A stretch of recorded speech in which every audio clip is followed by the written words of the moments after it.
दोस्तों, क्या आपने कभी सोचा है कि कोई बेजान चीज जैसे कि एक कार इंसानों से नफरत कर सकती है, या फिर किसी इंसान के प्यार में इस कदर पागल हो सकती है कि उसकी खातिर किसी की जान भी ले ले। आज हम बात कर रहे हैं एक ऐसी ही खौफनाक और जादुई लाल कार की, जिससे दुश्मनी करना सबकी जिंदगी की सबसे बड़ी भूल साबित हुई। हमारी कहानी की शुरुआत होती है साल 1957 में एक कार मैन्युफैक्चरिंग फैक्ट्री के अंदर। चारों तरफ नई नई गाड़ियां तैयार की जा रही थी, लेकिन उन सभी के बीच एक चमचमाती हुई लाल रंग की कार सबसे अलग और अजीब थी। एक मैकेनिक उस कार का इंजन चेक करने के लिए जैसे ही अपना हाथ अंदर डालता है, अचानक उस कार का बोनट अपने आप पूरी ताकत से बंद हो जाता है। मैकेनिक का हाथ बुरी तरह कुचल जाता है और उसे तुरंत अस्पताल ले जाया जाता है। ऐसा लगता था मानो कार को किसी का उसे छूना पसंद नहीं आया। कुछ घंटों बाद एक दूसरा मैकेनिक उस कार के अंदर बैठकर सिगार पी रहा होता है। काम खत्म होने के बाद जब फैक्ट्री का सुपरवाइजर राउंड पर निकलता है, तो वह देखता है कि फैक्ट्री की लाइटें बंद हैं, लेकिन उस लाल कार की हेडलाइट्स अब भी जल रही हैं।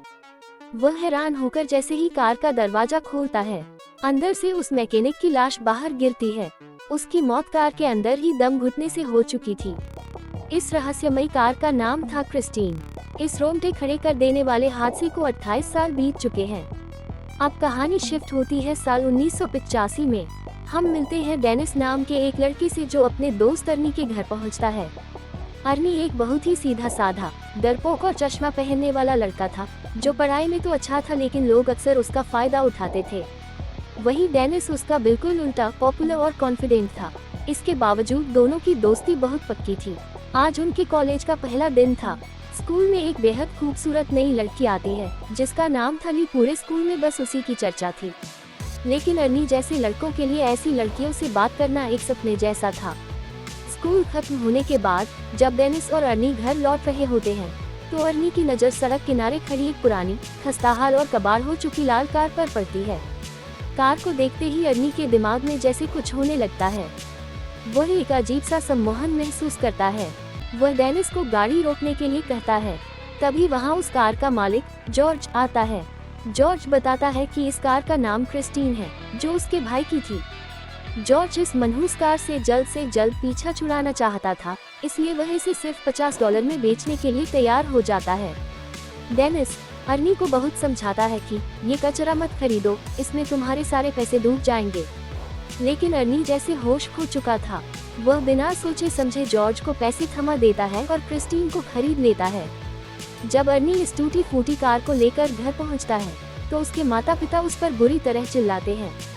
उसकी मां साफ कह देती है कि ये कबाड़ हमारे घर के सामने नहीं खड़ा रहेगा। हार कर अर्नी और डेनिस उस कार को विल नाम के एक सनकी और सख्त मिजाज आदमी के गैराज में ले जाते हैं। रास्ते में जब डेनिस पूछता है कि तूने ये कार क्यों खरीदी, तो अर्नी एक ऐसी बात कहता है जो आगे चलकर सच होने वाली थी। अर्नी कहता है, डेनिस, मैंने इस कार को नहीं चुना, बल्कि इस कार ने मुझे चुना है। अगले दिन स्कूल के लंच टाइम में बड़ी नाम का एक स्कूल का गुंडा अपने गैंग के साथ अर्नी को घेर लेता है। बड़ी अर्नी को धक्का देकर गिरा देता है, उसका लंच फेंक देता है और उसका चश्मा पैर से कुचलकर तोड़ देता है। डेनिस अपने दोस्त को बचाने के लिए बड़ी से भिड़ जाता है। बात इतनी बढ़ जाती है कि बड़ी चाकू निकाल लेता है। तभी वहाँ एक टीचर आ जाते हैं और बड़ी की जेब से चाकू बरामद होता है। नतीजा ये होता है कि बड़ी को स्कूल से हमेशा के लिए सस्पेंड कर दिया जाता है। बड़ी जाते जाते अर्नी से बदला लेने की कसम खाता है। इधर अर्नी का पूरा ध्यान अब सिर्फ अपनी कार को ठीक करने में था।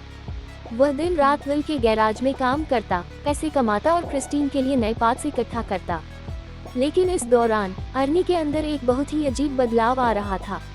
कुछ हफ्तों बाद जब डेनिस अर्नी से मिलने पहुंचता है, तो वह अपनी आंखों पर यकीन नहीं कर पाता। जो अर्नी कभी डरपोक था, बिना चश्मे के देख नहीं पाता था, वह अब बिना चश्मे के बेहद स्टाइलिश कपड़ों में एटीट्यूड के साथ घूम रहा था। उसका बात करने का तरीका बदल चुका था और उसकी आंखों में एक अजीब सा पागलपन था। अर्नी की मां डेनिस को बताती है कि वह अर्नी के इस बर्ताव से बहुत डरी हुई है। उन्हें ये भी पता चलता है कि क्रिस्टीन के पिछले मालिक की मौत भी उसी कार के अंदर दम घुटने से हुई थी। ये सुनकर डेनिस सच जानने के लिए कार के पुराने मालिक जॉर्ज के पास जाता है। जॉर्ज एक खौफनाक सच से पर्दा उठाता है। वह बताता है कि जब उसके भाई ने ये कार खरीदी थी, तो वह भी बिल्कुल अर्नी की तरह इस कार के प्यार में पागल हो गया था। उसी कार के अंदर उसके भाई की पत्नी और बेटी की दर्दनाक मौत हुई थी और अंत में उसके भाई ने भी उसी कार में आत्महत्या कर ली थी। जॉर्ज जैसे ही कार का दरवाजा खोलने की कोशिश करता है, बिना चाबी के कार का रेडियो अपने आप बजने लगता है। डेनिस बुरी तरह डर जाता है और वहां से भाग निकलता है। अब तक अर्नी ने क्रिस्टीन को पूरी तरह ठीक कर लिया था। अब वह एक कबाड़ नहीं बल्कि एक चमचमाती हुई बेहद खूबसूरत लाल कार बन चुकी थी। अर्नी का कॉन्फिडेंस इस कदर बढ़ चुका था कि स्कूल की सबसे खूबसूरत लड़की ली अब उसकी गर्लफ्रेंड बन चुकी थी। एक शाम अर्नी और ली क्रिस्टीन के अंदर बैठकर बातें कर रहे होते हैं।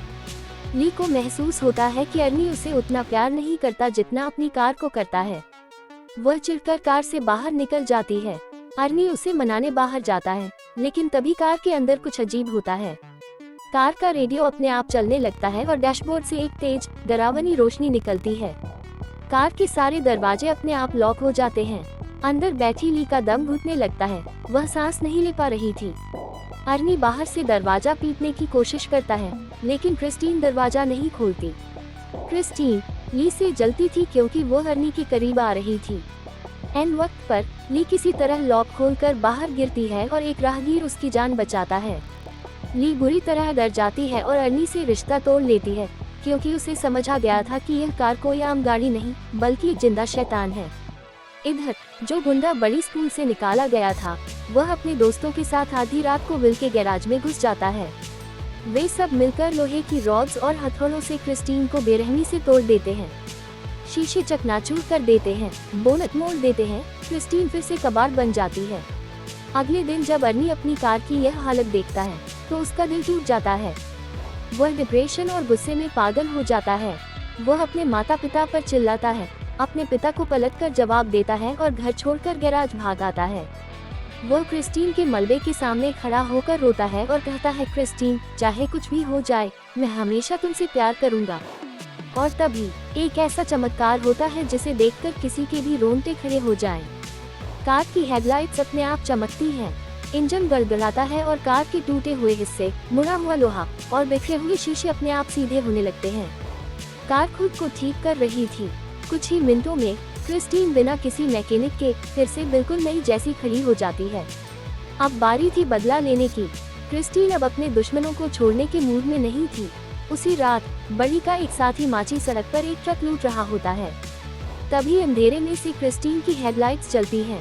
माची समझ जाता है कि यह वही कार है।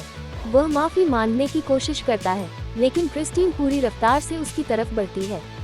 माची अपनी जान बचाकर एक संकरी गली से होते हुए पुराने वेयरहाउस में छिप जाता है। उसे लगता है कि वह बच गया, लेकिन क्रिस्टीन दीवारों को तोड़ती हुई अंदर घुस आती है और माची को दीवार से कुचलकर मार डालती है। अगले दिन डिटेक्टिव जेनकिंस इस मर्डर की जांच के लिए अर्नी के पास आते हैं। उन्हें अर्नी पर शक होता है, क्योंकि ली ने पुलिस को बताया था कि कार अपने आप ठीक हो गई थी। क्रिस्टीन का अगला निशाना थे बड़ी और उसके बाकी दोस्त। वे लोग अपनी गाड़ी में जा रहे होते हैं, तभी क्रिस्टीन उनका पीछा शुरू करती है। वे लोग एक गैस स्टेशन पर रुकते हैं और क्रिस्टीन का मुकाबला करने के लिए लोहे की रॉड उठाते हैं, लेकिन क्रिस्टीन किसी की नहीं सुनती। वह पूरी ताकत से उनकी कार को टक्कर मारती है और उसे वर्कशॉप के अंदर धकेल देती है। टक्कर इतनी जोरदार थी कि गैस स्टेशन पर पेट्रोल लीक होने लगता है और भयानक आग लग जाती है। पूरा गैस स्टेशन एक जोरदार धमाके के साथ उड़ जाता है। बड़ी का एक और दोस्त आग में जलकर मर जाता है। बड़ी खुद जलती हुई हालत में बाहर भागता है, लेकिन क्रिस्टीन, जो खुद भी आग की लपटों में घिरी हुई थी, एक जलती हुई शैतानी गाड़ी की तरह उसका पीछा करती है और उसे भी सड़क पर कुचलकर राख कर देती है। यही नहीं, जब गैराज का मालिक विल ये सब देखकर अपनी बंदूक लेकर क्रिस्टीन के पास जाता है, तो वह देखता है कि कार पूरी तरह खाली है। जैसे ही वह कौतूहल में कार के अंदर बैठता है, दरवाजे लॉक हो जाते हैं। कार की सीट अपने आप आगे की तरफ खिसकती है और विल को डैशबोर्ड के बीच इतनी बुरी तरह भींच देती है कि उसकी हड्डियां चकनाचूर हो जाती हैं। क्रिस्टीन ने अपने खिलाफ सारे सबूत और गवाह मिटा दिए थे। अब डेनिस और ली समझ चुके थे कि अगर अर्नी को बचाना है और इस खौफनाक सिलसिले को रोकना है, तो क्रिस्टीन को हमेशा के लिए मिटाना होगा। वे दोनों एक खतरनाक प्लान बनाते हैं।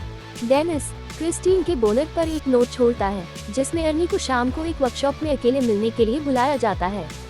शाम को डेनिस और ली वहां पहुंचते हैं।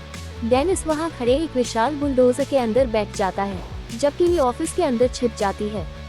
उनका प्लान था कि जैसे ही कार आएगी वे उसे बुलडोजर से कुचल देंगे, लेकिन क्रिस्टीन उनसे भी ज्यादा चालाक थी।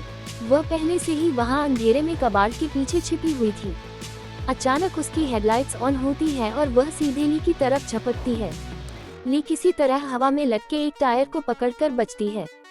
तभी डेनिस बुलडोजर का भारी भरकम पंजा बीच में ले आता है। अब आमने सामने की जंग शुरू हो चुकी थी। कार के अंदर अर्नी बैठा था, लेकिन अब वह अर्नी नहीं था। उसकी आत्मा और दिमाग पर क्रिस्टीन का पूरा कंट्रोल था। वह पागलों की तरह हंस रहा था। क्रिस्टीन फिर से पूरी स्पीड से ऑफिस की तरफ बढ़ती है। वह इतनी जोरदार टक्कर मारती है कि पूरी बिल्डिंग हिल जाती है, लेकिन इस भयानक टक्कर के कारण अर्नी विंडशील्ड का शीशा तोड़ता हुआ बाहर जा गिरता है। शीशे का एक बहुत बड़ा और नुकीला टुकड़ा अर्नी के सीने के आर पार हो चुका था। अपने आखिरी पलों में भी अर्नी तड़पते हुए अपनी कार क्रिस्टीन को छूने की कोशिश करता है और उसकी कलाई पर ही दम तोड़ देता है। अर्नी की मौत हो चुकी थी। अपने मालिक की मौत से क्रिस्टीन जैसे पागल हो जाती है।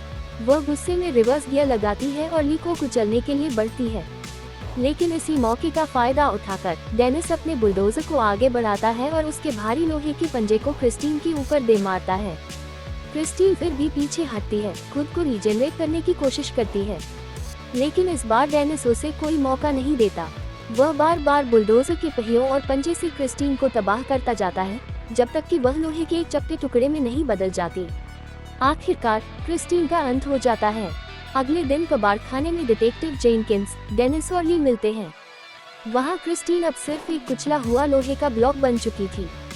सबको लगता है कि बुरा सपना अब खत्म हो गया है। वे तीनों वहां से मुड़कर जाने लगते हैं, लेकिन जैसे ही कैमरा उस कुचले हुए लोहे के मलबे पर जूम इन करता है, उस कबाड़ का एक छोटा सा हिस्सा धीरे से हिलता है। यानी क्रिस्टीन अभी मरी नहीं है, वह बस दोबारा जिंदा होने के लिए सही वक्त और एक नए मालिक का इंतजार कर रही है। तो दोस्तों, ये थी जादुई और खूनी कार क्रिस्टीन की पूरी कहानी। अगर आपको यह वीडियो पसंद आए हो तो लाइक और सब्सक्राइब जरूर करें।